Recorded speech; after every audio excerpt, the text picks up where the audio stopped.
Y otra de las cuestiones que quería hablar aquí en este sábado es la educación, y se hizo un informe a partir de Argentinos por la Educación, esta organización que está focalizada justamente a poder analizar, ¿no? Desde los números, pero también desde el contacto con los estudiantes y con los educadores, qué está pasando, ¿no? En este contexto en nuestro país. Y el último análisis que realizaron se focaliza en los estudiantes de 15 años. ¿Y qué es lo que piensan sobre su futuro y la escuela? Y surgieron, claro, varias cuestiones de las cuales pudieron recabar y justamente los chicos de 15 años empezaron a decir, ¿no? Y uno de los puntos más importantes, o al menos a mí me quedó, digamos, como referencia, es este dato, ¿no? Que el 63% de los estudiantes argentinos de 15 años les preocupa no tener suficiente dinero para hacer lo que les gustaría después del último año de la secundaria. Hablábamos recién con Analicia, una médica destacada del Hospital de Clínicas, que tuvo ese traspié al comienzo de la universidad. Digo, los chicos también viven todas estas cuestiones de qué pasa, cómo van a seguir, cómo van a estudiar, cómo va a ser su futuro. Y a partir de este estudio que realizó, como les decía, Argentinos por la Educación, vamos a hablar con Sandra Ziegler. Ella es especialista en educación, trabaja en Flaxo. ¿Cómo estás, Sandra? Buenas tardes. Hola, buenas tardes, Anabela. Bueno, estábamos viendo un poco, en principio, de qué manera analizar, ¿no? Cuál es la realidad de los chicos de 15 años. Y este dato que me parecía importante porque, bueno, los chicos también tienen en la cabeza cuando están transitando el secundario cómo va a ser el futuro y esta cuestión tan llamativa, ¿no? La mayoría de los chicos piensa de que quizás no le va a alcanzar el dinero para poder hacer lo que les gusta. Bien, efectivamente, este es un estudio que desarrollamos desde Argentinos por la Educación con datos de las pruebas PISA. Y este es como un nuevo aporte. Cuando vos decís chicos y chicas de 15 años, tiene que ver con que PISA, esas pruebas internacionales que toman cuestiones de aprendizaje, en su última edición incorporaron un nuevo módulo donde preguntan acerca de cómo imaginan el futuro los chicos y qué aporte hace la escuela a la construcción de ese futuro. Claro. Y este dato que señalás es uno de estos, uno de ellos. PISA tiene la particularidad que es una prueba internacional y que se aplica de manera censal en Argentina, ¿no? Claro. De modo que tenemos datos que son representativos para el país.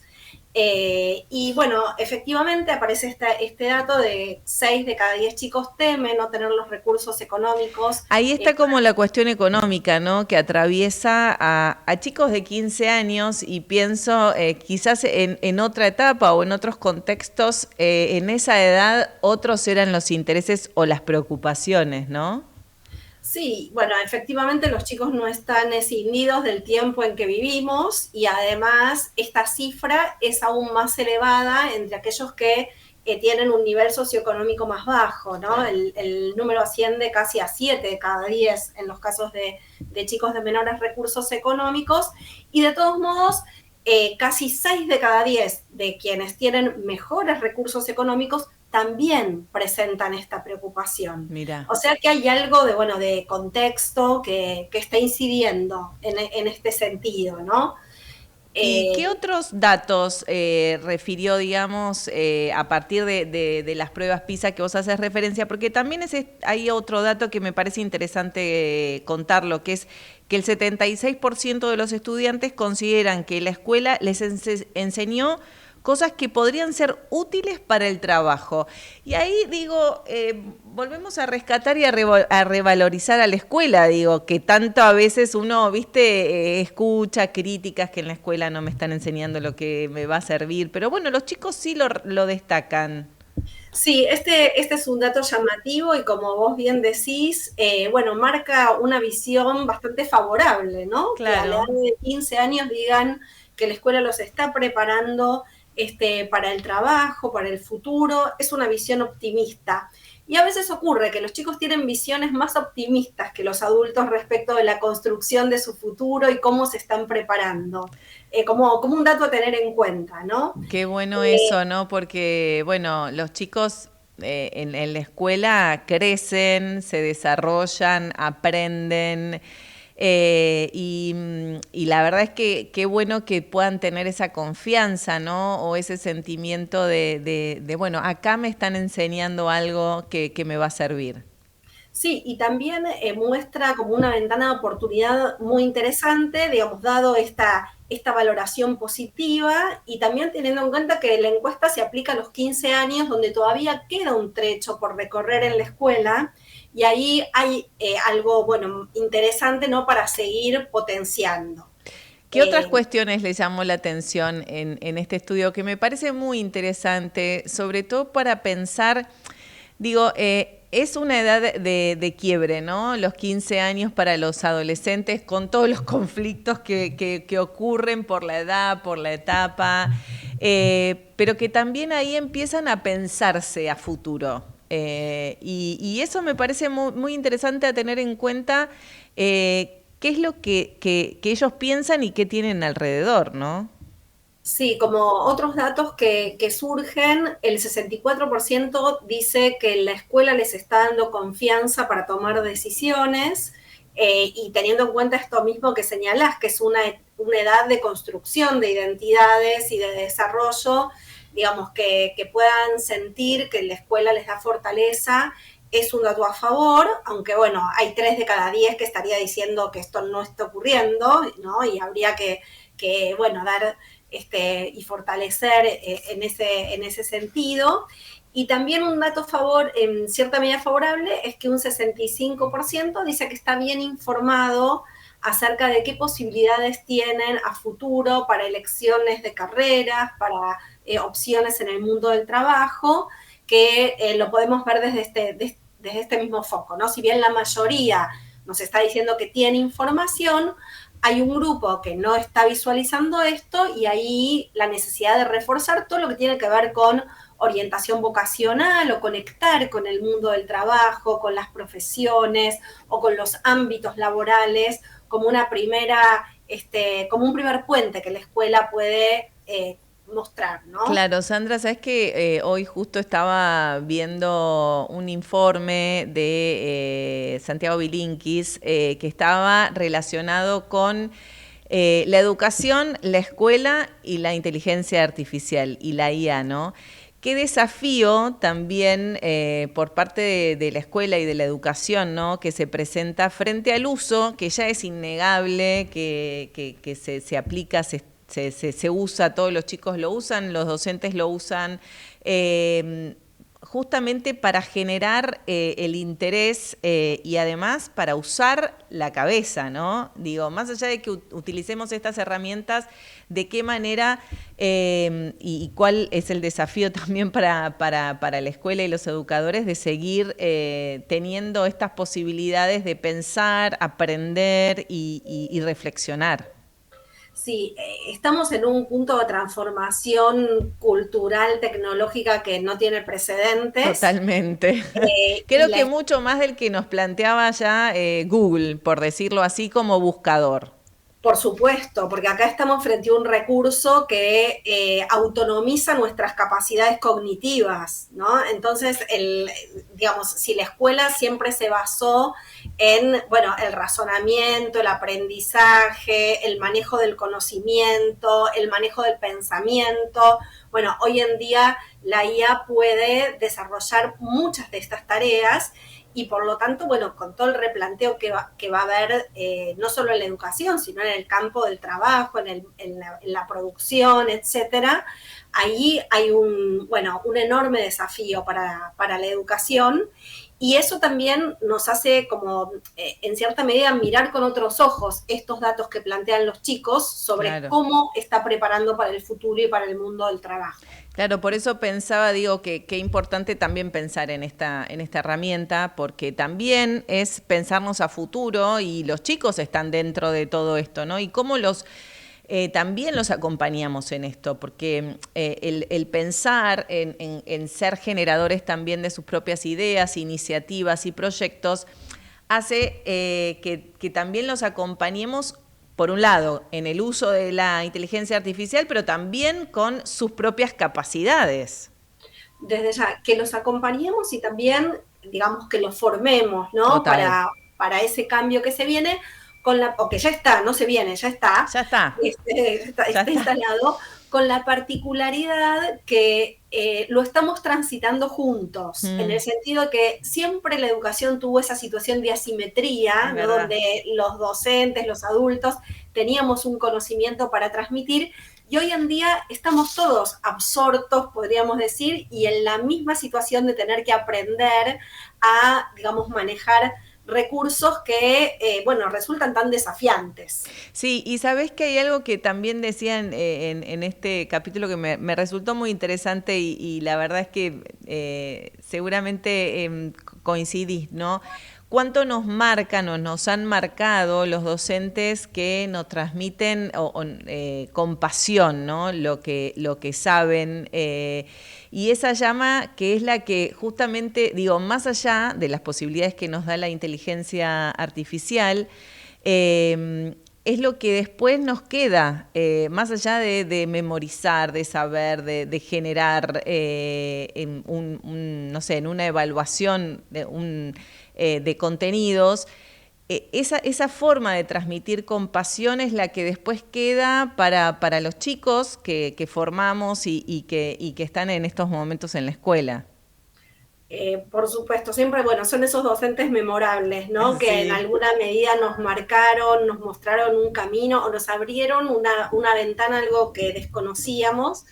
Y bueno, en este contexto, eso tiene un valor enorme porque eso es insustituible, digamos, la IA no va a poder despertar, o al menos por ahora, no puede despertar como ese vínculo humano y la cuestión de la pasión, por el conocimiento, y por otro lado, creo que también los docentes memorables van a ser aquellos que nos enseñen a manejar nuestras herramientas y nuestra capacidad para seguir aprendiendo con lo que tengamos por delante disponible, ¿no? Sí, totalmente. Sandra, este es uno de los desafíos de los que hablábamos en este momento en educación. ¿Cuántos más hay, no? Todavía que tenemos que seguir hablando y repensando.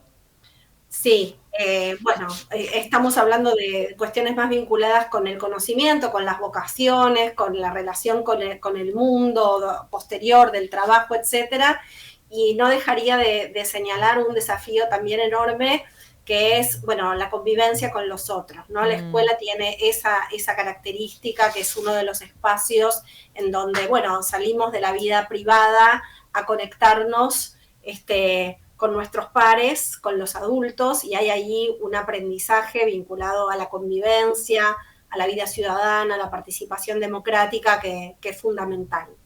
Y cuánto también influye, ¿no?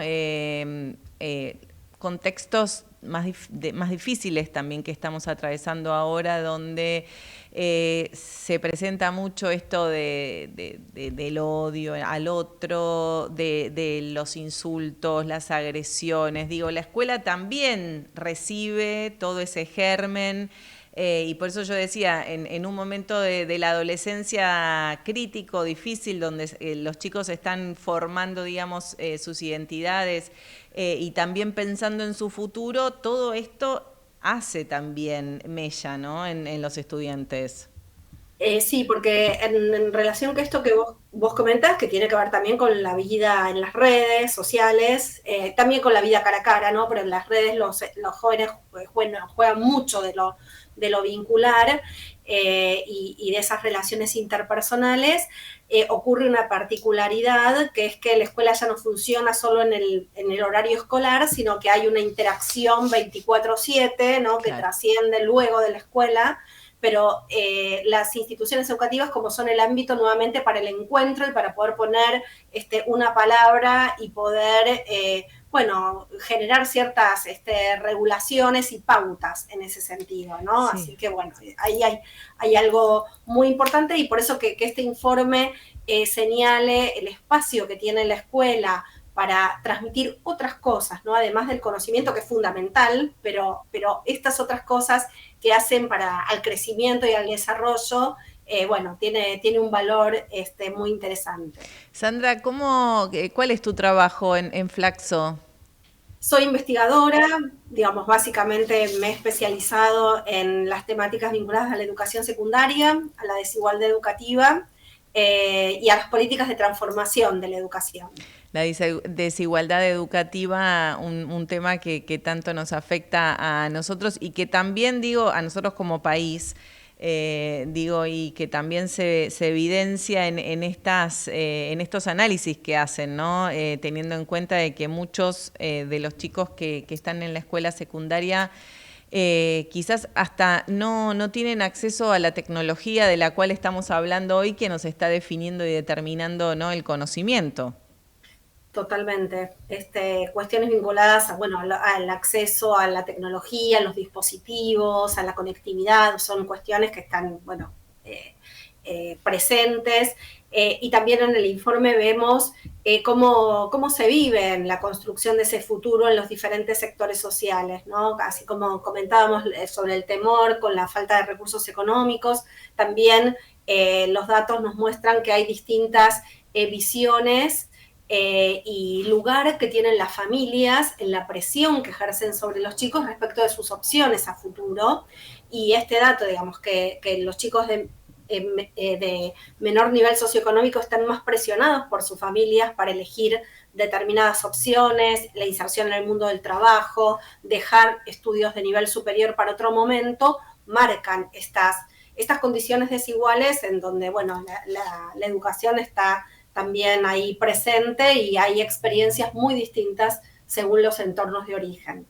Sandra, ¿sabes qué? Pensaba, son muchos los especialistas en educación que se sumaron a Argentinos por la Educación y que nos traen permanentemente estas miradas diferentes de los estudiantes y de las posibilidades, ¿no?, que hace poner un poco en discusión y en debate estos temas, porque siempre hablamos, ¿no? Uy, la escuela viene por detrás, tanto le falta, tenemos los sistemas, digamos, del siglo XIX, pero estamos en el siglo XXI y con todo esto que nos lleva para adelante, pero cuanto más lo trabajamos, cuanto más lo ponemos en agenda, cuando más hablamos, nos ayuda mucho a poder entender cuál es la realidad en la que estamos para poder construir hacia adelante.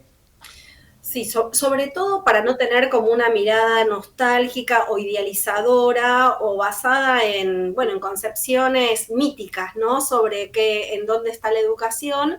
De todos modos, cabe señalar que hay avances en algún sentido, digamos, tenemos más acceso a la educación secundaria, más acceso a la universidad, pero sin embargo, digamos, hay condiciones que son muy dispares. Lamentablemente, muchas de esas condiciones se juegan por origen socioeconómico.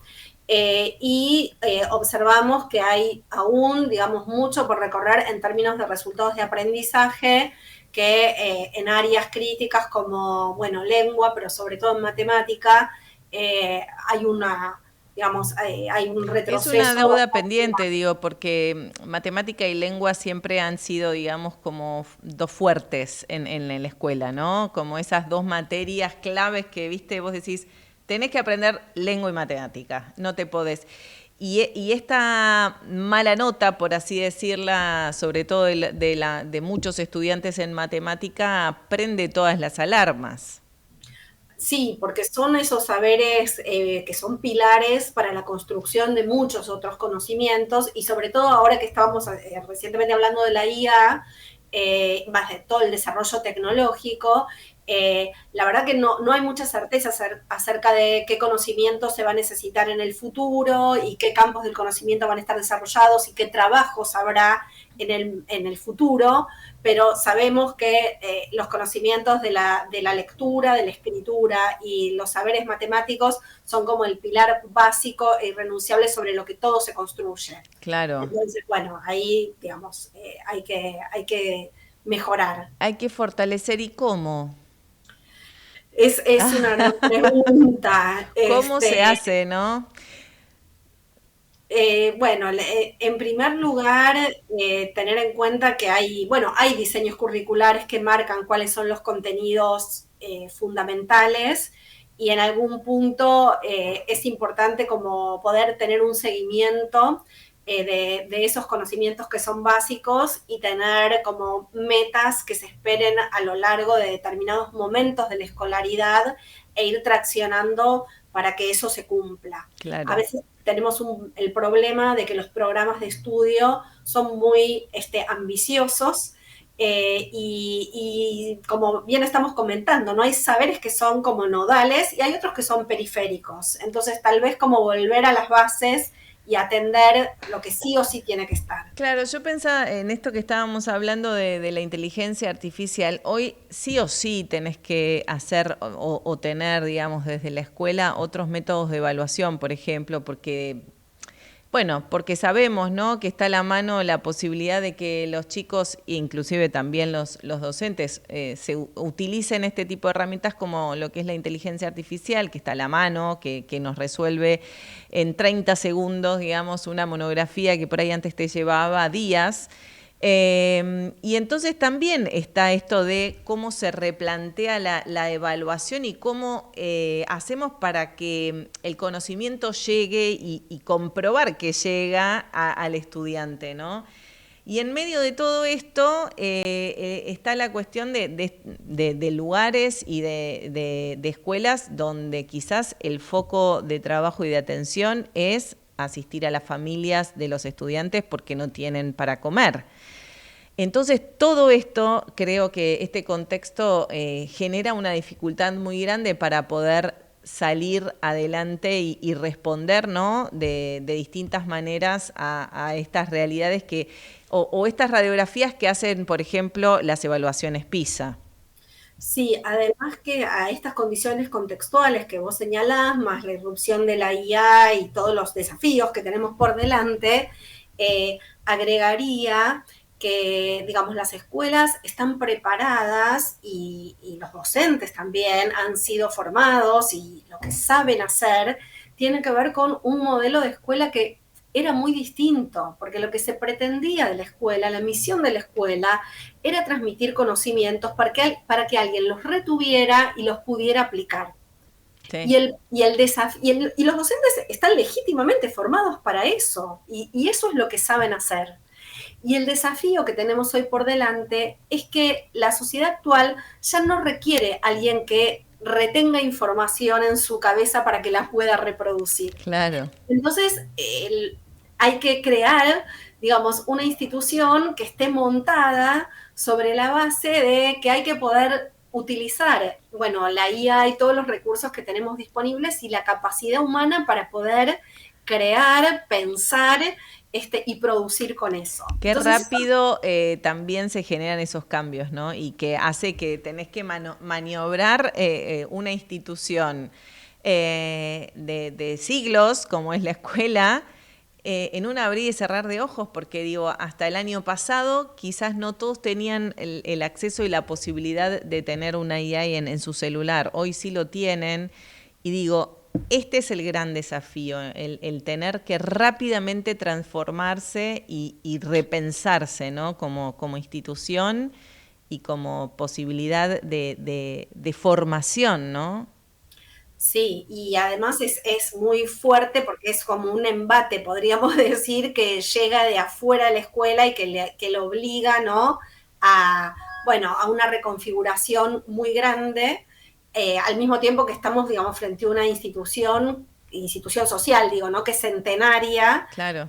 que tiene un volumen y una cantidad de actores y una organización de sistema educativo muy compleja que, bueno, que va a tener que de alguna manera acompañar y adaptarse a esta transformación. Así que La verdad que es un Qué desafío enorme. trabajo, ¿no? Para Sí. docente. Digo, estamos todos metidos dentro de esto, porque como papás, en mi caso, padres de adolescentes, lo mismo en el acompañamiento de pensarse a futuro, los docentes, los alumnos, digo, estamos todos en la misma acá, Ujú. ¿o no? Así. Sí, totalmente, Así que totalmente. tenemos que ayudarnos unos con otros, no angustiarnos también, porque genera un poco de sensación, ¿no? ¿Y cómo va a seguir esto?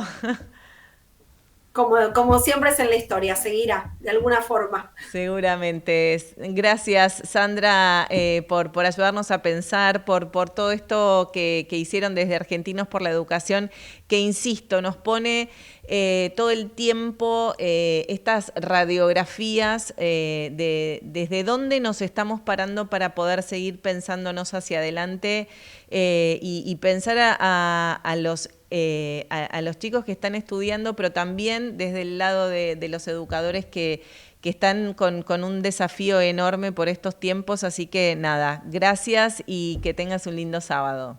Gracias, igualmente. Gracias por el interés de hablar de estos temas. Te mando un abrazo. Estábamos hablando con Sandra Ziegler, ella es de Argentinos por la Educación, especialista justamente en educación de Flaxo, hablando de lo que fue un informe que realizaron desde esta organización sobre cuál es el interés de los chicos, de los estudiantes de 15 años y cómo piensan su futuro y cómo piensan la escuela en función de esto, ¿no? En este contexto donde estamos atravesados por la inteligencia artificial y todo lo que nos permite hacer en ese sentido.